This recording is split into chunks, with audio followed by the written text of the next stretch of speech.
साल 1912 में टाइटैनिक जहाज बर्फ की चट्टान से टकराकर समंदर की गहराइयों में समा गया था। 121 साल पहले हुए इस हादसे में मलबे का ढेर बन गए टाइटैनिक जहाज को देखने के लिए रवाना हुई पनडुब्बी का भी वही हाल हुआ।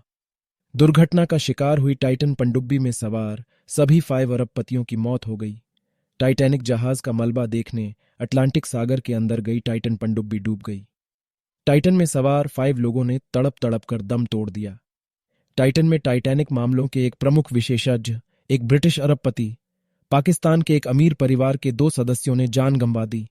मिशन को ऑपरेट करने वाली कंपनी के सीईओ की भी यात्रा के दौरान मौत हो गई। अमेरिकी कोस्ट गार्ड ने गुरुवार को कहा था, आइए जानते हैं कि जिन लोगों ने जान गंवाई है वे हैं कौन।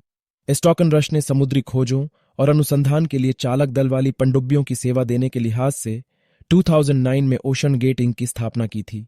यह जानकारी कंपनी की वेबसाइट पर दी गई है। कंपनी के प्रवक्ता एंड्रयू वॉन कैरेंस ने कहा कि रश टाइटन के पायलट थे। ब्रिटिश कारोबारी हार्डिंग दुबई में रहते थे। वह विमानन क्षेत्र की कंपनी एक्शन एविएशन के चेयरमैन थे। कंपनी ने कहा कि वह मिशन के विशेषज्ञ थे। उनके नाम 3 गिनीज वर्ल्ड रिकॉर्ड थे। इसमें एक पनडुब्बी द्वारा समुद्र की पूरी गहराई में सबसे लंबे समय तक रहने का रिकॉर्ड है। शहजादा और उनके बेटे सुलेमान पाकिस्तान के एक प्रमुख अमीर परिवार से नाता रखते थे। परिवार ने एक बयान में कहा था कि वे दोनों पनडुब्बी में सवार थे।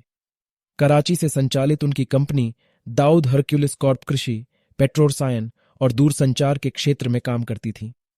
पॉल हेनरी नार्गियोलेट फ्रांसीसी नौसेना के पूर्व अधिकारी थे, जिन्हें टाइटैनिक विशेषज्ञ माना जाता था। उन्होंने पिछले कई वर्षों में मलबे तक अनेक यात्राएं की थीं। वह गहरे पानी में अनुसंधान करने वाले ईएम ग्रुप और आरएमएस टाइटैनिक इंक के निदेशक थे।